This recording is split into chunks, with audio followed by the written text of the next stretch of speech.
Hello बच्चों, welcome to physics fables. और आज हम डिस्कस करने जा रहे हैं कि जेईई मेन 2024 की जो स्ट्रेटेजी है वो कैसी होनी चाहिए।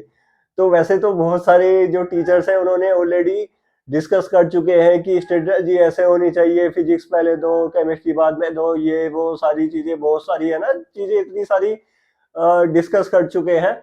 तो कुछ पॉइंट्स मेरे भी हैं क्योंकि मैंने भी जेईई के पेपर को बारीकी से देखा है और नेशनल लेवल का जो आईआईटी का जो एग्जाम है वो भी मैंने क्लियर किया हुआ है। गेट जिसका नाम होता है, जिससे एमटेक किया जाता है या पीएचडी भी कर सकते हैं, graduate aptitude test for engineering. तो जब मैं एग्जाम हॉल में बैठा था तो उस एग्जाम हॉल में बैठने पर क्या मेरा एक्सपीरियंस था, क्या वो पॉइंट वाइज चीजें हैं जो मैंने कवर करी थी और किस तरह से उस एग्जाम को मैंने क्वालिफाई कराया है, तो वो कुछ पॉइंटर्स हैं। उन पॉइंटर्स को अगर आप ध्यान रखेंगे तो आप बिल्कुल रिलैक्स होकर एग्जाम देने जाएंगे और आपको आप ज्यादा से अच्छे उसमें नंबर है ना आपको अचीव करेंगे और अच्छे से अच्छी आपकी परसेंटाइल होगी। तो पॉइंट वाइज ही मैं आपको बता देता हूँ, वैसे तो सब कुछ होच पोच हो जाएगा क्योंकि ऐसा लगेगा कि मैं कुछ भाषण दे रहा हूँ और आप उसको सुने जा रहे हैं। तो मैं आपको उसको पॉइंटर्स वाइज बता देता हूँ। देखिए, जो फर्स्ट पॉइंट है वो फर्स्ट पॉइंट क्या है कि फर्स्ट ऑफ ऑल क्या है कि जो हमारी स्टडी है, जैसे जैसे हमारा एग्जाम क्या होता है कि पास में आता चले जाता है, वैसे वैसे हम अपनी स्टडी को ज्यादा करते चले जाते हैं। तो ज्यादा ना करें उस स्टडी को क्या करें, थोड़ा कम करें। स्टडी को थोड़ा अगर कम करेंगे तो आपका जो माइंड है वो थोड़ा रिलैक्स होगा, क्योंकि इस टाइम पर क्या है कि घर वालों का प्रेशर अलग है और आसपास जो हमारे साथ में जो बच्चे पढ़े हुए हैं, एक कंपटीशन लेवल भी बहुत ज्यादा होता है इसका। तो इन सब चीजों को ध्यान में रखते हुए ही मैं आपको ये पॉइंटर्स डिस्कस कर रहा हूं। तो पहला पॉइंट ये है कि आप जो जैसे जैसे एग्जाम पास में आ रहा है तो आप बड़ी बड़ी चीजों को ना पढ़कर आप छोटी छोटी चीजों को ध्यान दीजिए और स्टडी को थोड़ा कम कीजिए। ठीक है, यानी कि फर्स्ट जो पॉइंट है, स्टडी लेस। और केवल आपको क्या करना है, जैसे कि हमारे इस समय हमारा क्रैश कोर्स पढ़ने का टाइम नहीं है, स्टडी मटेरियल या बुक पढ़ने का टाइम नहीं है, बट हम फार्मूला बुक को देख सकते हैं।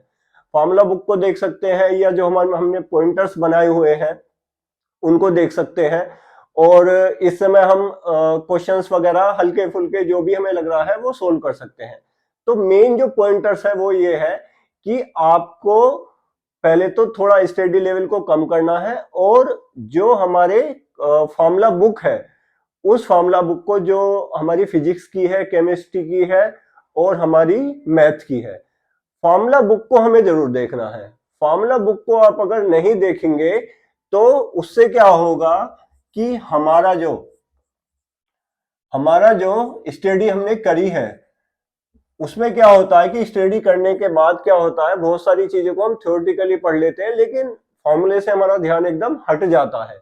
तो फॉर्मूला से हमारा ध्यान हटाना नहीं है, एक एक फॉर्मूले को याद करके जाना है, क्योंकि मोस्टली जो क्वेश्चंस होते हैं वो आपके सीधा सीधा डायरेक्ट फॉर्मूला पे ही हमारे सोल्व हो जाते हैं। बट प्रॉब्लम ये होती है कि हमको फॉर्मूला याद नहीं आता। तो फॉर्मूला को जरूर लिख कर देखें। अगर आपने फॉर्मूले को नहीं लिखा है तो कहीं से कोई भी फॉर्मूला बुक आप उठाएं और उस फॉर्मूला बुक को, या वो ऑनलाइन हो या ऑफलाइन हो, वहां से आप फॉर्मूला बुक को जरूर चेक करें। जिससे क्या होगा कि इस कम टाइम में आप उन फॉर्मूला बुक्स में जितने भी फॉर्मूलाज वगैरह हैं उनसे आप जैसे जैसे आप उसे रिवाइज करते चले जाएंगे, वैसे वैसे आप क्या होगा, आपको चीजें और भी ध्यान में आती चली जाएंगी।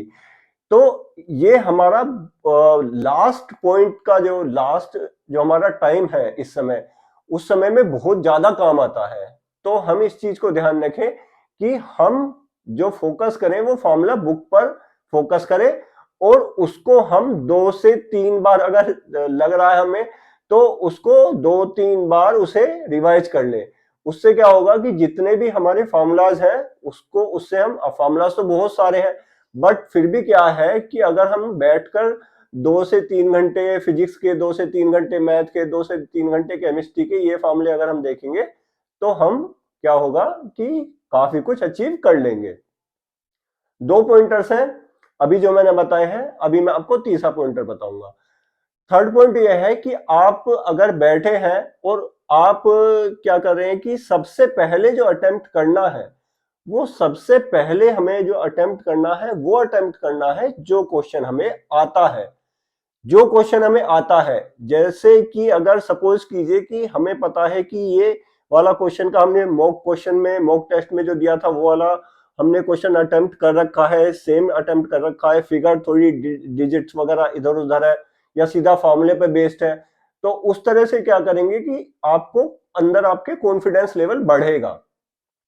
तो कॉन्फिडेंस लेवल बढ़ेगा और जैसे जैसे आपका कॉन्फिडेंस, आपको अपना कॉन्फिडेंस ही लूज नहीं करना है ऑल अराउंड आपका। जब तक भी आपका एग्जाम होगा फिजिक्स का, केमिस्ट्री का या मैथ का, आपको कॉन्फिडेंस लूज करने की जरूरत नहीं है। आपको क्या करना है कि अपना जो सबसे पहले जो अटेम्प्ट करना है उसको अटेम्प्ट करना। ऐसा नहीं है, क्योंकि पहला और दूसरा तीसरा ये जो क्वेश्चंस होते हैं ये हार्ड ही दिए जाते हैं। ये बच्चे का जो पेशेंस लेवल है इन सबको देखने के लिए दिए जाते हैं। तो थर्ड वन जो पॉइंट है, आपको वो अटेम्प्ट करना है जो आपको आता है, ठीक है। That question you know, that question you know, और जो आपको अच्छे से आता है उसको अटेम्प्ट करें, ठीक है। अब उसको अटेम्प्ट करने के बाद क्या है, आप इसी तरह से फिजिक्स में अटेम्प्ट करें, इसी तरह से केमिस्ट्री में, इसी तरह से मैथ में, कोई भी सब्जेक्ट ले सकते हैं। जो, क्योंकि जो प्रिपरेशन होती है वो लगभग लगभग सब में एक जैसी ही होती है। एग्जाम हॉल में बैठने के बाद क्या होता है कि एग्जाम हॉल का जो प्रेशर होता है वो एक अलग ही तरह का प्रेशर होता है, उसको दिमाग से निकाल दें। ऐसा लेकर बैठे कि आप अपने कोचिंग इंस्टीट्यूट में बैठे हैं या आप अपने घर पर ही बैठकर उस एग्जाम को दे रहे हैं, तो बिल्कुल भी आपको टेंशन लेने की जरूरत नहीं है। आपको केवल और केवल क्या करना है, उस पेपर को ये समझे कि ये हमारा एक मॉक टेस्ट है, इस मॉक टेस्ट को दे रहे हैं, और उसे बिल्कुल भी ऐसा ना समझे कि हाँ ये हमारा जेई का ये एग्जाम है, ठीक है वो जेई का ही एग्जाम, बट आप मेंटली जो है अपने इस तरह से रखें कि आप उसको एज सच ऐसे दें कि हाँ इस पेपर को मैं इस तरीके से क्वालिफाई, ये मेरा एक तरह से का मॉक टेस्ट है और मैं इसे इस तरह से क्वालिफाई कर दूंगा। क्लियर।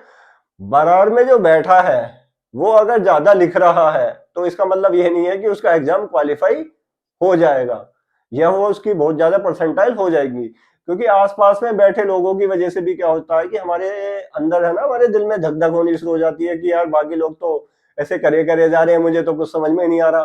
तो उस चीज को बिल्कुल अवॉइड करें, उस चीज को बिल्कुल अवॉइड करें। तो मेरा फोर्थ पॉइंट यही है कि डोंट लुक अराउंड।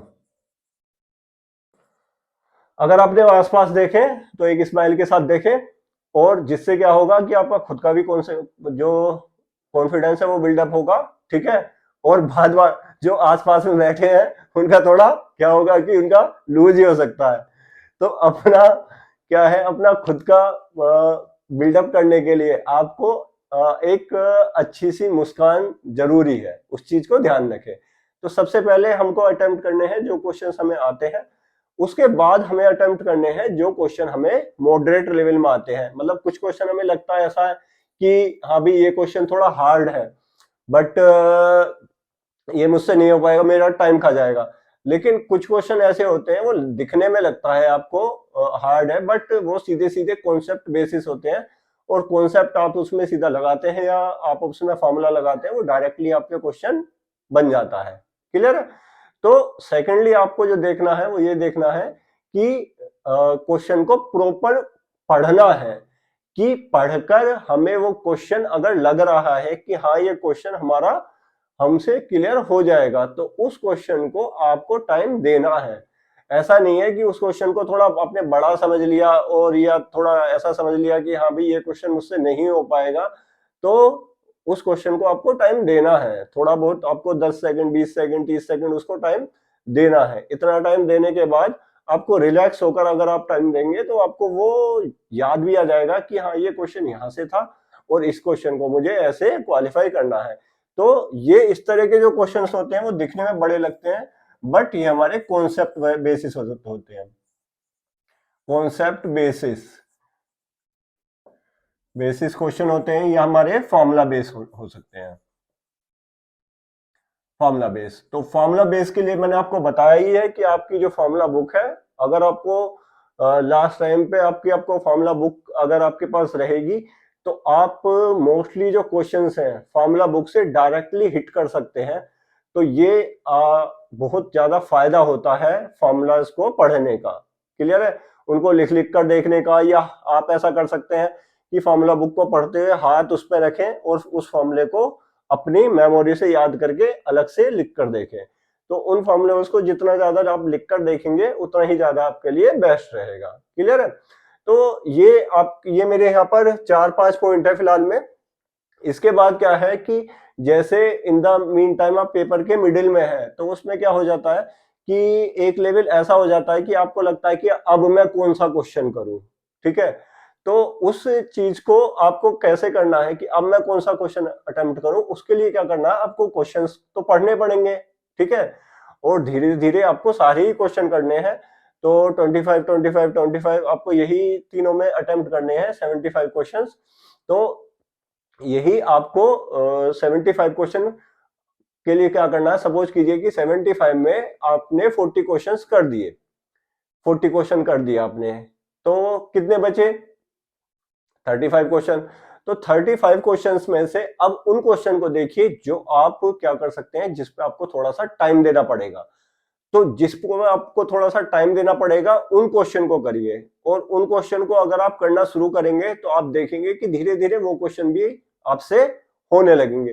तुक्का मत मारिए, किसी भी क्वेश्चन पे तुक्का मत मारिए। कोई टीचर अगर कह रहा है कि इस पे तुक्का मारो, उस पे तुक्का मारो, तुक्का मत मारिए। आप इस तरह से आप तुक्का समझते होंगे, तुक्का मत मारिए कि इससे क्या होता है ना, हम एज्यूम कर लेते हैं कि हाँ, मोस्टली जो बच्चे एज्यूम करते हैं बी को एज्यूम करते हैं कि बी हो जाएगा, या मोस्टली एज्यूम करते हैं सी होगा इसका या डी होगा। तो वो चीजें करने की जरूरत नहीं है, क्योंकि इसमें वो चीज बिल्कुल भी काम नहीं करती। तो तुक्का वाली जो चीज है वो ये काम नहीं करती। इसी वजह से क्या है, जितना ज्यादा आप क्वेश्चन को, आपको जितना ज्यादा आप खुद से उसे, जब तक आपको आंसर नहीं मिल जाएगा, जब तक आप उस पर श्योर ना हो, तो उसका आंसर जब तक आपके पास ना हो, तो आपके पास जो आंसर है वो उसके लिए आप आंसर के लिए आंसर के लिए आपको क्या है, श्योर होना पड़ेगा। अगर आप आंसर के लिए श्योर हैं तो आपको उससे कॉन्फिडेंस लेवल और ज्यादा आपका बढ़ेगा। क्लियर है? तो ये सारी चीजें अगर आप करेंगे कि आंसर के लिए अगर आप श्योर हैं, क्योंकि ये बहुत मोस्ट इंपोर्टेंट पॉइंट है। इसमें बहुत से बच्चे क्या करते हैं कि वो तुक्का वाली जो है ना वो मारते हैं, और उससे क्या होता है ना, उससे अपने ही अंदर ही दिमाग में एक अलग सी बेचैनी चलने लगती है कि यार ये वाला क्वेश्चन पे मैं तो तुक्का मार के आया हूँ। वो सबसे पहले उन क्वेश्चन को चेक नहीं करता जो सही है उसके, सबसे पहले उन क्वेश्चन को आगे चेक करता है जो उसके तुक्का मारे वाले क्वेश्चन है। तो ऐसा मत करिए, तुक्का मत मारिए। आपको क्या करना है, एग्जाम आपका बहुत ही आराम से निकल जाएगा, प्यार से निकल जाएगा। केवल आपको रिलैक्स होने की जरूरत है। जितना भी आपने पढ़ लिया है अब तक वो आपका सफिशिएंट है। केवल आप जो अब बाकी का जो टाइम बचा है उसके लिए थोड़ी थोड़ी थोड़ी थोड़ी आपको बस ऊपर ऊपर से वही चीज देख लेनी है। जो चीज, सारी चीजें नहीं पढ़नी है। ठीक है? ये भी एक पॉइंट है कि डोंट स्टडी आपको होल थिंग्स, सारा सिलेबस नहीं पढ़ना है। ठीक है? Avoid to complete all syllabus. ठीक, avoid to complete all syllabus. सारा सिलेबस मत पढ़िए। आप अगर सारा सिलेबस पढ़ने के चक्कर में रहेंगे तो आपका एग्जाम क्वालिफाई नहीं हो पाएगा, क्योंकि उससे क्या होगा कि वो एक अनदर तरह का आपका एक हेडेक बन जाएगा पूरे सिलेबस को कंप्लीट करना। आप उसके फॉर्मूलाज पढ़ सकते हैं, बट आप ऐसा नहीं है कि आप पूरा ही सब कुछ ही कंप्लीट करने में लग जाएंगे। कुछ चीजें छोड़कर चलिए, ऐसा नहीं है। जो चीजें आपको कम आती है उनको छोड़ दीजिए, जो चैप्टर्स आपको कम आते हैं उन्हें छोड़ दीजिए। तो ये एक ऐसी स्ट्रेटेजी है कि जिसको आप केवल और केवल जब आप अपने माइंड से ही काम लेंगे जब ही अपना सकते हैं कि उन क्वेश्चंस को पहले करना है जो हमें पहले आते हैं, तो उन क्वेश्चंस को अगर करना है तो ये आपके लिए बेटर रहेगा। फॉर्मूला बुक अगर आप रिवीजन कर रहे हैं तो बहुत ही ज्यादा अच्छी बात है, क्लियर है। और तुक्का नहीं मार रहे हैं, पूरे सिलेबस को कंप्लीट नहीं कर रहे हैं, तो ये कुछ ऐसे पॉइंटर्स हैं जो आपको एग्जाम रियली में क्वालिफाई करा सकते हैं, क्लियर है। तो अब आपको करना क्या है कि जो आपका सिलेबस है, ये वीडियो शायद काफी लंबी हो गई है तो मुझे तो छोटी सी बनानी थी। ये आपको करना क्या है कि केवल जो आपके फिजिक्स, केमिस्ट्री और मैथ, ठीक है, 3 ही सब्जेक्ट हैं, तो उसमें करना क्या है कि आपको एक लिमिटेड होकर एक खुद से ही प्लान बना लीजिए कि मुझे किस तरह से, क्योंकि हर किसी का प्लान अलग अलग होता है, सबका कोई ये वाली स्ट्रेटेजी हर किसी के लिए काम नहीं करेगी, क्योंकि किसी ने पूरा सिलेबस पढ़ा हुआ होगा, किसी ने क्या करा होगा कि सब्जेक्ट वाइज डिसाइड करके रख रखा होगा, लेकिन ये कॉमन स्ट्रेटेजी है, इसको अपनाएंगे तो निकलेगा जरूर, ये ऐसा है। इसको अपनाएंगे तो आपका निकलेगा जरूर। ये उन बच्चों के लिए है जो बच्चे पूरी तरह से नहीं स्टडी कर पाते, नए बच्चे हैं, क्योंकि वो अपने आप को कंपेयर करते हैं उन बच्चों से जो 2-3 साल से लगे पड़े हैं एग्जाम के पीछे और सारी चीजें उन्हें पता है, तो उन बच्चों से कंपेयर मत करिए, क्लियर है। बट आपके जो फॉर्मूलाज हैं, जो कॉन्सेप्ट है, क्योंकि मोस्टली जो आपका एग्जाम निकलेगा वो जैसे केमिस्ट्री में या फिजिक्स में मोस्टली जो कॉन्सेप्ट बेसिस और जो आपके फॉर्मूला बेसिस है, और मैथ तो आपका मोस्टली सारा फॉर्मूला बेसिस ही है, तो जो आपका एग्जाम निकलेगा वो इसी बेसिस पे ही निकलेगा, ठीक है। आपको कॉन्सेप्ट जानना उसका जरूरी होगा, आपको उसका फॉर्मूला जानना जरूरी होगा, क्लियर है। सारा सिलेबस आपको नहीं, अभी अगर आपको लग रहा है कि कुछ सिलेबस बचा हुआ उसे छोड़ दीजिए, जो आपका हो गया है उसको आप अच्छे से कर लीजिए, जो आपका हो गया उसे अच्छे से करिए, और जो आपका इस समय रह गया है उसे छोड़ दीजिए, साइड में करिए, उसे देखिए भी मत उसकी तरफ को, ठीक है। तो ये सारी जो मैंने आपको चीजें बताई हैं, ये सारी चीजें आपको अपने एग्जाम में रिलैक्स रखेंगी, और आपके अंदर एक कॉन्फिडेंस आएगा कि जैसे जैसे जिस क्वेश्चन को आपको आता है वो आप करते चले जाएंगे, तो आपका कॉन्फिडेंस वैसे ही बिल्डअप होता चले जाएगा। जो आपके थोड़ी फंसी क्वेश्चन है, जैसे आपको लगता है कि हाँ ये क्वेश्चन मुझे फंसा सकता है, ठीक है, और मेरे आइडिया से बाहर है, और आपको लगता है इसके 50-50 चांस है, उसको मार्क करके छोड़ दीजिए, आपको लास्ट में करना है, उसको अभी नहीं करना, बाद में करेंगे इसे, ठीक है। तो बाद में करने का ऐसा मतलब नहीं है कि आपके पास टाइम ही ना रहे और आप उसे करें ही ना, उस पर आना जरूर है, ऐसा नहीं है उसमें आना नहीं है, उसमें आना जरूर है, क्योंकि नंबर ऑफ क्वेश्चन भी मैटर करता है, जितना नंबर ऑफ क्वेश्चन, क्योंकि इसमें क्या है कि दोनों चीजों में हमें एक बैलेंस बना के रखना पड़ता है कि नंबर ऑफ क्वेश्चन हम इतने रखें कि हमारा नेगेटिव मार्किंग भी ना जाए और हमारे नंबर ऑफ क्वेश्चन ज्यादा से ज्यादा सही भी हो जाए।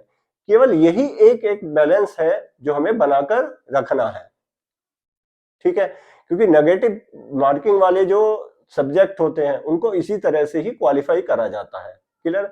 तो जिन बच्चों का फर्स्ट टाइम पेपर है वो इस चीज को जरूर फॉलो करें, और जिन बच्चों का पहले से जो एग्जाम दे चुके हैं वो बच्चे भी एक बार इस स्ट्रेटेजी के थ्रू अपना एग्जाम देने की कोशिश करें, तो मैं चाहता हूं कि हर बच्चे का एग्जाम निकल जाए, ठीक है। सो इस तरह की जो वीडियोस हैं, अब तो क्योंकि टाइम अभी फिलहाल में ओवर हो चुका है, बट इसके बाद जेई एडवांस के लिए जो प्रिपरेशन के लिए हमारी जो वीडियोस हैं वो आती रहेंगी। सो अभी के लिए thank you so much, best of luck.